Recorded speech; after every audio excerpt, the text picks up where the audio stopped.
Merci. Bonjour à toutes et à tous. Merci à Marion Gauthier et au maire, évidemment, de me donner la possibilité de revenir en effet sur ce rapport du développement durable 2022 qui aurait dû être présenté au mois de juin, date à laquelle j'aurais été encore adjointe à la transition, ce que je ne suis plus en ce mois de décembre. Merci pour votre compréhension. Normalement, il y a un petit diaporama qui devrait accompagner mon propos, raison pour laquelle j'ai essayé de faire une petite introduction pour meubler, mais ça s'est vu. Voilà. Très rapidement, puisque ça n'est pas le premier rapport du développement durable dont nous avons l'occasion de parler dans cette première moitié de mandat, on peut avancer s'il vous plaît.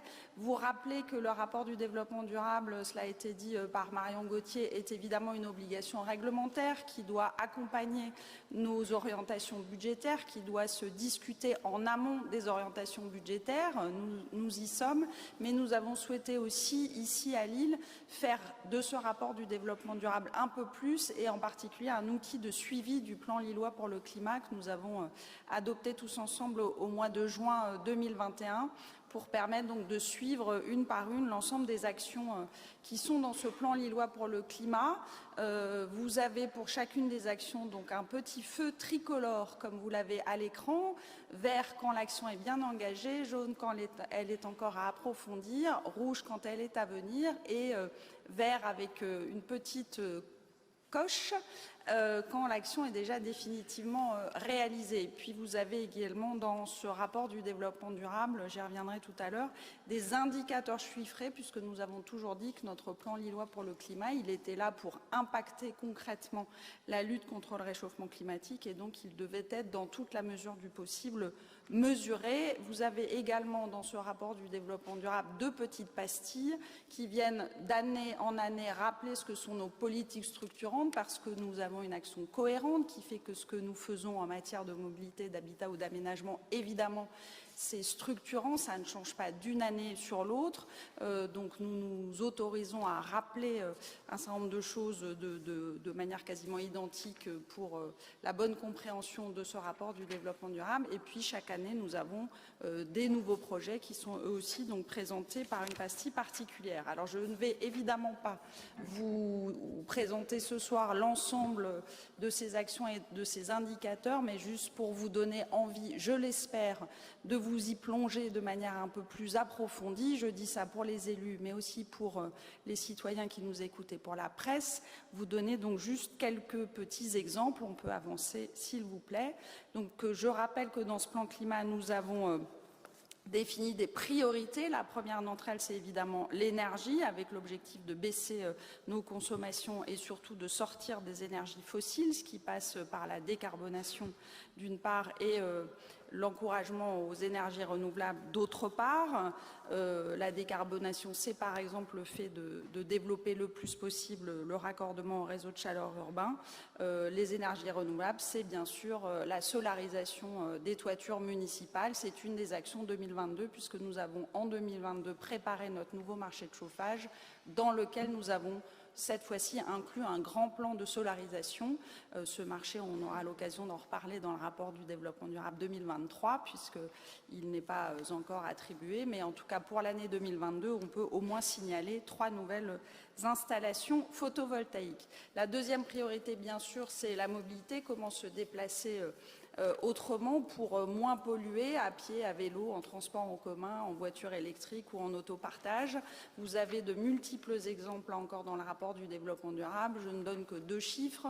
Les aménagements cyclables que nous faisons évidemment avec la métropole, mais nous accompagnons le choix de ces aménagements dans le détail. 8,5 km en 2022. Nous sommes fin 2023, donc on en est à plus aujourd'hui, mais c'est le rapport 2022 dont je parle ce soir. Et puis des arceaux vélos, là on est dans la compétence municipale comme on l'est quand on installe par exemple des box. Troisième priorité, l'aménagement. Je ne vais pas revenir ici sur l'ensemble de nos projets de métamorphose urbaine et paysagère. Il y a dans le rapport du développement durable une belle carte qui rappelle l'ensemble de nos grands projets urbains, ce qu'en sont les grands chiffres et aussi ce qu'en sont les avancées de l'année 2022. Juste un petit focus pour dire que l'année 2022 a finalement été la première année pleine, en tout cas a été la première année pleine, oui, du pacte Lille bas carbone que nous avions adopté en juin 21 comme le plan climat. Donc en 22, on a une année pleine de ce pacte. À l'époque, fin 2022, nous étions à 142 partenaires professionnels de l'immobilier pour la construction, la rénovation et l'aménagement. Aujourd'hui, nous sommes à 170 pour ceux qui suivraient les chiffres. Voilà l'écart.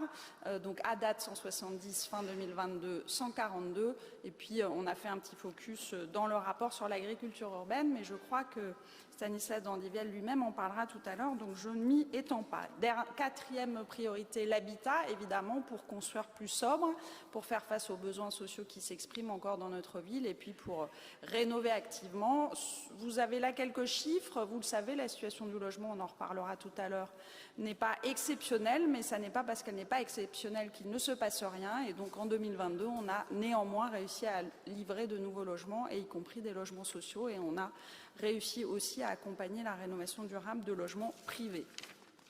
Cinquième priorité, la production et la consommation, parce que faire face à l'urgence climatique, c'est aussi décider de produire et de consommer autrement et de préférence localement.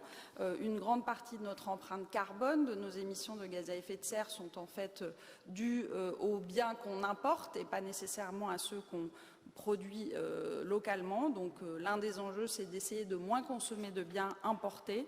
C'est l'enjeu notamment de la feuille de route de l'économie circulaire, cher Julien Pilette, qui est la grande avancée de cette priorité pour l'année 2022. Bien sûr, nous cherchons non seulement à dire aux Lillois comment on peut collectivement faire mieux pour le climat, mais aussi nous-mêmes à être exemplaires en tant que ville. Et là encore, 2022, c'est le premier bilan des émissions de gaz à effet de serre pour la ville de Lille que nous avons fait de manière complète, mise à jour et en interne. Vous en retrouverez tous les éléments dans le rapport.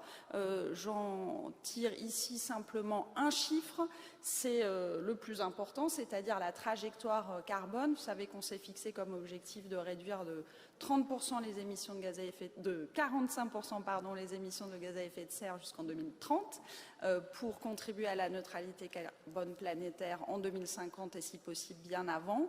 Ça suppose sur le patrimoine municipal une tendance de baisse de 4% de nos émissions de gaz à effet de serre, liées donc au patrimoine et aux compétences municipales.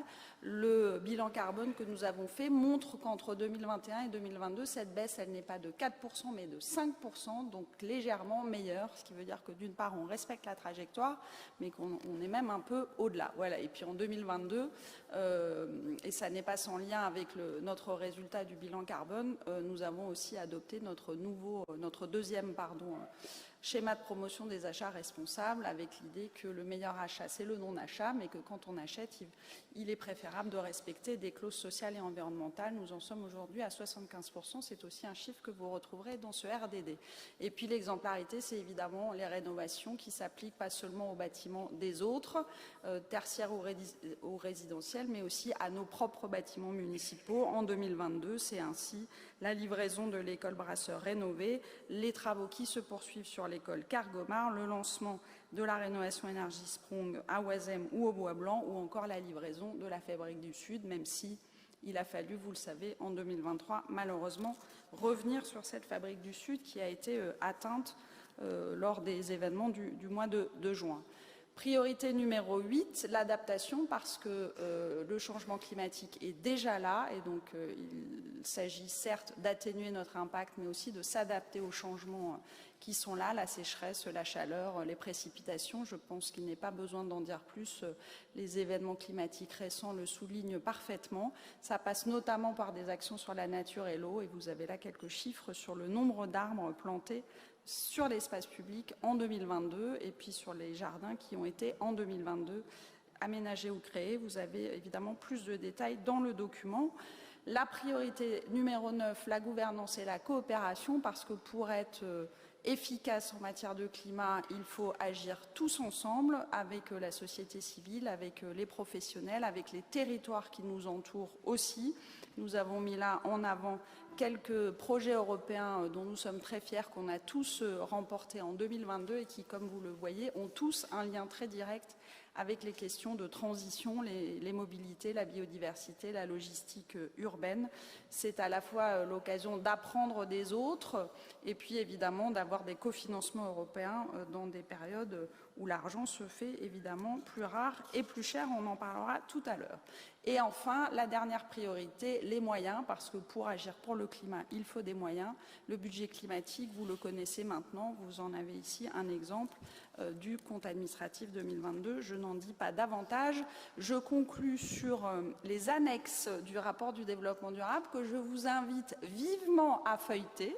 Prenez une petite loupe, regardez-les, c'est là où se nichent les informations les plus croustillantes de ce rapport du développement durable et où vous voyez concrètement les avancées du plan climat, priorité par priorité. On vous y rappelle nos objectifs, les indicateurs qui permettent de mesurer l'avancée de ces objectifs, à la fois à l'échelle métropolitaine et à l'échelle lilloise. On vous rappelle aussi l'état de l'année en cours, donc en l'occurrence 2022, qui permet de voir comment on progresse. Je pense que c'est un bel exercice de transparence auquel, vous le savez, je suis très attachée. Marion Gauthier l'est avec moi. Et je pense que c'est très important dans la période actuelle. Ça ne veut pas dire que nous sommes parfaits sur tout, mais ça veut dire qu'à chaque fois qu'on le peut, on donne à voir très concrètement ce qu'on fait et les résultats qu'on atteint. Et je voudrais pour cela vraiment remercier l'ensemble de ceux qui ont contribué à ce travail, les services évidemment, toute l'équipe de Gaëtan Chep, Myriam Bossard en particulier, remercier aussi Marion avec laquelle jusque dans les derniers instants nous avons regardé ces chiffres et nous ne sommes pas à l'abri de quelques coquilles, mais en tout cas voilà un travail qui est colossal, qui est transversal, donc je remercie aussi l'ensemble des services au-delà de la mission Transition et Résilience qui concourt à ça, l'ensemble des élus qu'on a pu aussi embêter pour avoir des résultats, mais c'est vraiment indispensable pour s'assurer que le plan climat, ce ne sont pas que des discours, mais ce sont des valeurs et des actes. Et vous avez enfin, c'est le dernier slide normalement, les petits feux tricolores dont je parlais en introduction, donc le rappel du détail de chacune des actions, de chacune des priorités, et en face de chaque action, la petite couleur qui vous permet, là encore en toute transparence, de voir où nous en sommes. Je vous remercie pour votre écoute.